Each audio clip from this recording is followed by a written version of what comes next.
योगी तपस्वियों से भी श्रेष्ठ है, मतलब तप ही सबसे बड़ा योग कहा जाता है, या फिर ऐसे कह लीजिए योग ही तपस्या है। या तपस्या करते करते जब आप योग युक्त हो जाते हैं तो तपस्वी से भी ज़्यादा योगी हो जाना महत्वपूर्ण हुआ। ज्ञानिभ्योपि मतोधिक, और ज्ञानियों में भी, क्योंकि आपका तप करते करते योग सिद्ध हुआ, और योग सिद्ध हुआ तो आपके जीवन में ज्ञान आया। ज्ञान मतलब अनुभूति, सोचना नहीं, सोचना को ज्ञान नहीं कहते, इंफॉर्मेशन को ज्ञान नहीं कहते, जानकारी को ज्ञान नहीं कहते, दोनों में अंतर है। किसी चीज को पढ़ लेना ज्ञान नहीं है, सोचना है, इंफॉर्मेशन है। कोई मैसेज मिल जाने का मतलब ज्ञान नहीं हो जाता। कोई चिट्ठी पढ़ ली तो उसका मतलब ज्ञान नहीं हो गया, कोई किताब पढ़ ली तो उसका मतलब ज्ञान नहीं हो गया, जानकारी मिली है। ज्ञान कब होता है? जब आप उसको अनुभव में लाते हैं, उसका प्रयोग करते हैं, और तब आप कहते हैं हाँ ऐसा होता है, अब पता लगा। कहते हैं ज्ञान जब अनुभव में आ जाए और जब वो मिलन बिंदु पर पहुंच जाए, योग घट जाए, तब कहते हैं वो ज्ञान सफल है। तो कहते हैं ज्ञान से भी महत्वपूर्ण हो गया योग। कर्मिभ्यश्चाधिको योगी, और जो कर्मशील लोग हैं, कर्म में लग गए, उससे भी महत्वपूर्ण माना जाएगा योग, क्योंकि उनके कर्म की प्रक्रिया चरम तक पहुंचने के बाद मिलन बिंदु पर आ जाए, जहाँ से वो भगवान से जुड़ना सीख गए, तो कहते हैं वो योग ही है। इसलिए भगवान कहते हैं तस्माद, इसलिए योगी भवार्जुन, योगी भव अर्जुन, हे अर्जुन तुम योगी बन जाओ, मिलन करने वाले, संयुक्त होने वाले, जुड़ने वाले ऐसे व्यक्ति बनो कि किसी भी विधि से सही तुम्हें भगवान से जुड़ना आ जाए। अब यहाँ तक का प्रसंग पहले चला, अब आगे चलते हैं। आज का आदेश जो भगवान का है वो आप लोग ध्यान से सुनेंगे। तस्मात् सर्वेषु कालेषु माम अनुस्मर युध्य च मयि अर्पित मनोबुद्धिर मामेव एष्यसि असंशयम्। सभी काल में, सभी वक्त में मेरा स्मरण करते हुए, भगवान का स्मरण करते हुए, युध्य च, और कर्तव्य कर्म निभाते हुए, मयि अर्पित मनोबुद्धिर, अपने मन को और बुद्धि को मुझे अर्पित करते हुए तुम जीवन जियो, माम एव एष्यसि, मुझे ही प्राप्त कर जाओगे, असंशयम, निश्चित रूप से, निसंदेह रूप से। हे अर्जुन, तू सब समय में निरंतर मेरा स्मरण कर, और अपना कर्तव्य, मतलब जो क्षत्रिय के लिए युद्ध का कर्तव्य है, उसे भी तो कर। इस प्रकार मुझ में अर्पण किए हुए मन और बुद्धि से युक्त होकर निसंदेह रूप में तू मुझे ही प्राप्त होगा, यह सत्य है। क्या अर्थ हुआ? अर्थ ये हुआ, भगवान श्री कृष्ण गीता के इस श्लोक में, जिसको 8वें अध्याय का 7वां श्लोक कहा जाएगा, इस श्लोक में वो ये समझा रहे हैं कि सभी समय में तुम्हारा ध्यान मुझ में लगा रहे, और कर्तव्य कर्म भी करो। दो बातें हो गई, कर्तव्य नहीं छोड़ना, फर्ज निभाना है, ड्यूटी जो भी है आपकी। एक माँ को अपना फर्ज निभाना है, अपने बच्चे पालने हैं, पिता को भी अपने घर परिवार के लिए वो सब कुछ करना है जो वो करता है। स्मरण प्रभु का रहे कि उसकी लगाई हुई ड्यूटी, उसकी दी हुई नौकरी पूरी की जा रही है, अपना फर्ज पूरा कर रहा हूँ। मेरे माध्यम से कोई जीव इस संसार में आए, उन्हें योग्य बनाकर इस धरती को सौंपना मेरा फर्ज है। समाज में वो लायक बनकर खड़े हों, अपने बच्चों को मैं पालूं पोसूं, उन्हें लायक बनाऊं और उन्हें कुछ दूं, धन भी दूं, धर्म भी दूं, संस्कार भी दूं, संस्कृति भी दूं। उनकी स्मृति में ज्ञान भी होना चाहिए, विज्ञान भी होना चाहिए, लेकिन पूर्वजों के महान संस्कार भी होने चाहिए। वो सब कर्तव्य मैं अपना करूं, लेकिन ये करते करते अपने भगवान को न भूल जाऊं। बच्चों को लायक बनाना सबका फर्ज है। लायक बनाने का मतलब ये है कि कुछ पैसे देकर उन्हें अमीर बनाकर आप सोचते हैं अमीर बन गए। कोई बच्चा कभी भी पैसे देने से अमीर नहीं बनता।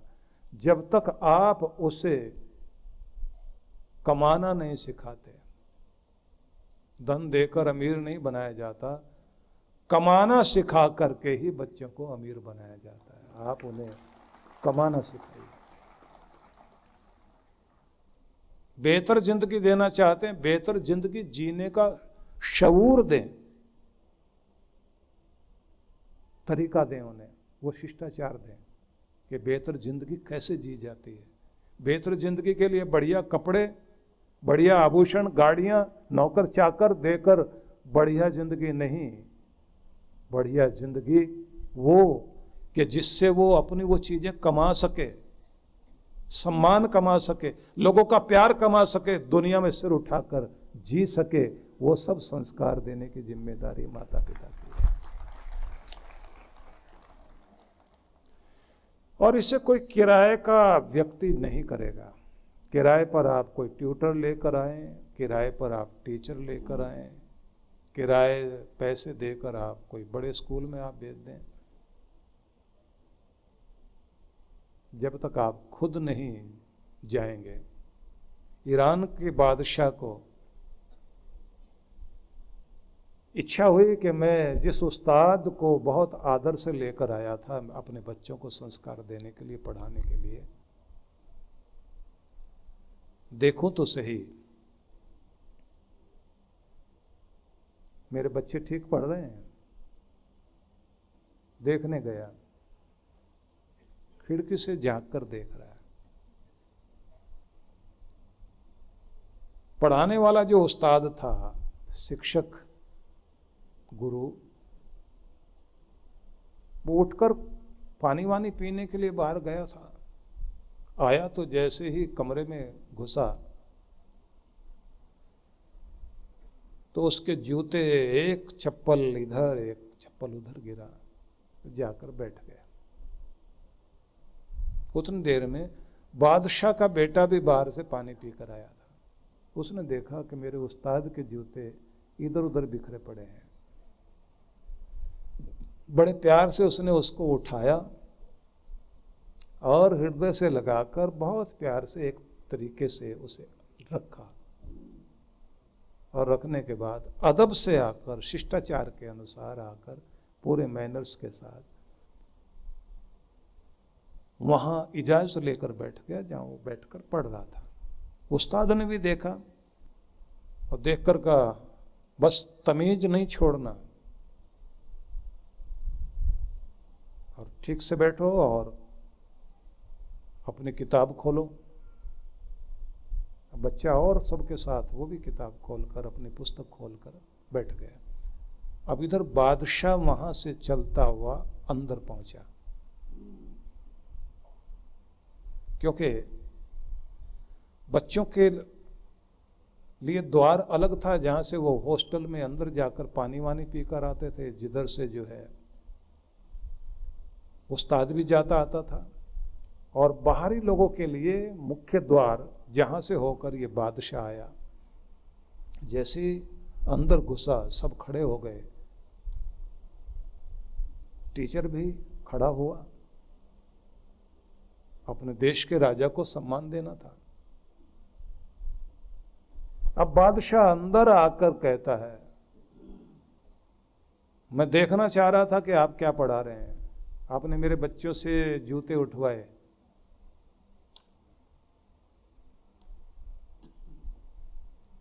अब घबरा गया उस्ताद।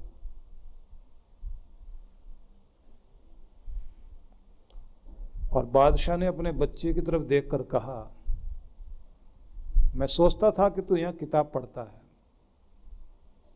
पर आज पता लगा कि अदब भी सीख रहा है, जिंदगी जीने का तरीका भी सीख रहा है, कैसे बड़ों की इज्जत की जाए ये भी तो सीख रहा है। और मेरे बच्चे, मुझे बहुत खुशी है कि तू संवेदनशील है, इतना सेंसिटिव है कि तुझे अपने साथ ये भी समझ में आता है कि दूसरों की भावनाओं को भी समझा जाना चाहिए। बड़ा होकर बादशाह बनेगा। बादशाहत तख्त पर बैठने से नहीं आती, दिलों पर बैठने से आती है, और ये उस्ताद सिखा रहा है। मुझे खुशी है क्योंकि ये जिंदगी जीना सिखा रहा है। और उसने कहा कि आप अपनी कुर्सी से खड़े हो गए हो, आपको खड़े होने की जरूरत नहीं थी, आपके सामने तो बादशाह को खड़ा होना चाहिए, क्योंकि आप सच में ये नहीं सोच रहे हो कि बादशाह का बेटा है और तुम वहां से रोकते, नहीं नहीं नहीं बेटा तू मत हाथ लगा, मेरे जूतों को मत हाथ लगा। अगर तू बच्चे की चिरोरी करना, तारीफ करना, खुशामद करना शुरू करता तो मुझे लगता कि उस्ताद नहीं है। आज मेरा भी सिर अदब से झुक रहा है तुम्हारे सामने, तुम इस लायक हो। अपने बच्चों को अदब सिखाइए, शिष्टाचार सिखाइए, बड़ों का आदर करना, छोटों का सम्मान करना, बहन बेटियों से कैसे व्यवहार करना है, समाज में कैसे खड़ा होना, ये सब चीजें, ये कर्तव्य सिखाना जिम्मेदारी है हमारी सबकी। लेकिन ये भी साथ में सिखाना चाहिए कि भगवान की भक्ति कैसे की जाए, कैसे बैठा जाए, कैसे उठा जाए। निवेदन ये है, बच्चों को अगर आप दान पुण्य करना सिखाते हैं तो उनको दाता बनाते हैं। बच्चों से अगर आप खुद भी सेवा करें और उनको भी सेवा करने के लिए साथ लेकर जाएं, तो उन्हें आप एक महान समाज सेवक, देश का सेवक, मानवता का सेवक बनाने की प्रक्रिया देते हैं। जब आप उनको दया करना सिखाते हैं तो एक दानवीर के साथ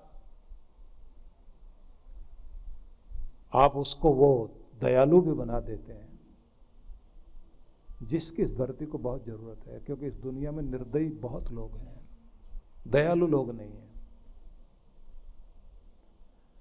इस धरती को दयालु लोगों की बहुत जरूरत है, जिन्हें दूसरों के आंसुओं पर तरस आए, दूसरों के दुख को देखकर पीड़ा हो, अपना हक ले पर दूसरे का हक ना मारे। एक चींटी को भी चलता हुआ कोई व्यक्ति देखे और उसको पांव से कुचले नहीं, बचाकर चलता है तो लगता अहिंसक है, हिंसक नहीं है। लेकिन अहिंसक होने का मतलब है एक छोटी सी चींटी के अंदर भी जीवन को देखकर, जिंदगी देखकर उसे इज्जत देना ही अहिंसा है। कि मैं सबको इज्जत देता हूं, सबको जीने का हक है, सब जिए, मेरे होने से किसी की जिंदगी पर असर नहीं पड़ना चाहिए, उसके प्राणों पर असर नहीं पड़ना चाहिए। नहीं तो हर कोई बड़ा छोटे को खाएगा, दबाएगा। धरती को दयालुता की बड़ी आवश्यकता है। जब आप अपने बच्चों के प्रति ये फर्ज निभाते हैं, कृष्ण भगवान जब ये कहते हैं ना कि युद्ध करो, मतलब कर्तव्य निभाओ, तो इसका मतलब सीधा होता है हर व्यक्ति को अपने जीवन क्षेत्र में अपना कर्तव्य निभाना पड़ेगा, जूझना पड़ेगा उससे। मेहनत सिखाना आसान बात नहीं है। क्रोधी के अंदर क्षमाशीलता पैदा करना, अशांत को शांति देना, शोर करने वाले, कोलाहल पैदा करने वाले लोगों के अंदर मौन स्थिर करना आसान खेल तो नहीं है। कि मौन में भी बैठना आना चाहिए। किसी लाइब्रेरी में बैठे हुए बच्चों को जब ये समझाया जाता है कि बेटा ये ज्ञान का मंदिर है, इस जगह सबसे पहले वही पाता है जो पहले अपने को खाली करता है, तो मौन के बिना तो तुम नहीं पढ़ पाओगे। और यहाँ बोलकर बात नहीं की जाती, कान में भी बात नहीं की जा सकती, अगर करनी भी पड़ जाए जरूरी हो इशारों में तो की जा सकती, बोल के तो नहीं की जा सकती। और इशारों में भी उस तरह से करना कि दूसरा डिस्टर्ब ना हो, क्योंकि ज्ञान मंदिर में है। तो ये ज्ञान मंदिर मौन का मंदिर है, शांति का मंदिर है, विद्या तभी आएगी। और जो बच्चे सोचते हैं टीवी भी चलाएं, म्यूजिक भी चलाएं और साथ में पढ़ भी लेंगे, नहीं होता। सिखाना तो पड़ेगा आपको, तो इसलिए कहते हैं कर्तव्य भी साथ में निभाना पड़ेगा। और साथ में कृष्ण भगवान कहते हैं मुझे स्मरण भी करो, मेरी याद रहे तुम्हें। तुम जिसके हो उससे जुड़े रहो, तुम आनंद के हो, आनंद स्वरूप के हो, शांति स्वरूप के हो, तुम जिसके हो उससे कनेक्ट रहो। शांति, आनंद, प्रेम, दयालुता तुम्हारे अंदर भी खिला रहे। और उसके बाद आप अपने कर्तव्य कर्म निभाएं। भगवान कहते हैं मई अर्पित मनोबुद्धिर, तुम्हारा मन भी और बुद्धि भी मुझे अर्पित हो जाए। सरेंडर करो अपने मन को, कराओ, भगवान को अपना मन दे दो। विचारधारा भगवान की विचारधारा क्या होती है? वही जो परमात्मा में बहता है वो आपके अंदर आना शुरू हो। कभी ध्यान में, शांति में स्थिर होने के बाद कोई भजन सुनते सुनते आप तल्लीन हो जाएं, और तल्लीन होने के बाद जब आप आंखें खोलते हैं तो जो आपके अंदर बह रहा था वो शांति, वो प्रेम, वो खुशी, उसे जब आप टिकाए रखते हैं, मन उसी में रमा रहे। घर में आए जरूर है लेकिन ध्यान वैसा ही बना हुआ है आपका। कार्य क्षेत्र में आप आए हुए हैं लेकिन वही शांति, वही नशा, वही प्रेम आपके अंदर बना हुआ है। तब कहा जाएगा मन भगवान को अर्पित कर दिया, और बुद्धि भी जो है वो फालतू कामों में नहीं लग रही है बल्कि पवित्र कार्यों की तरफ लग रही है। परम पूज्य श्री सुधांशु जी महाराज एवं ध्यान गुरु डॉक्टर अर्चिका दीदी के सानिध्य में विश्व जागृति मिशन द्वारा 26 से 30 नवंबर 2024 तक श्री कृष्ण ध्यान योग का आयोजन किया जा रहा है। विश्व जागृति मिशन पिछले कई वर्षों से अलग अलग स्थानों पर ध्यान साधना शिविर आयोजित करता रहा है, जिनमें अयोध्या, मनाली, ऋषिकेश जैसे पवित्र स्थानों पर विशेष तौर पर ध्यान के शिविर लगाए जाते हैं। इन शिविरों के माध्यम से अब तक हजारों साधकों ने महाराज श्री से साधना के द्वारा अपने मन को एकाग्र कर अपनी इंद्रियों पर नियंत्रण करना सीखा। ये पहली बार है जब महाराज श्री भगवान श्री कृष्ण की नगरी में ध्यान साधना आयोजित करवाने जा रहे हैं। इस कार्यक्रम में द्वारका तीर्थ दर्शन के साथ साथ गोमती स्नान, समुद्री सैर, जप तप और ध्यान करने का भक्तों को सुनहरा अवसर प्राप्त हो रहा है। द्वारका तीर्थ में साधकों के सुखद आवास के लिए सर्व सुविधा युक्त वातानुकूलित कमरे, होटल और धर्मशालाएं आरक्षित करवाई जा रही हैं। ध्यान साधना शिविर में भाग लेने वाले साधकों के लिए स्थान सीमित हैं। जल्द ही अपना स्थान सुनिश्चित करें और अधिक जानकारी के लिए संपर्क करें।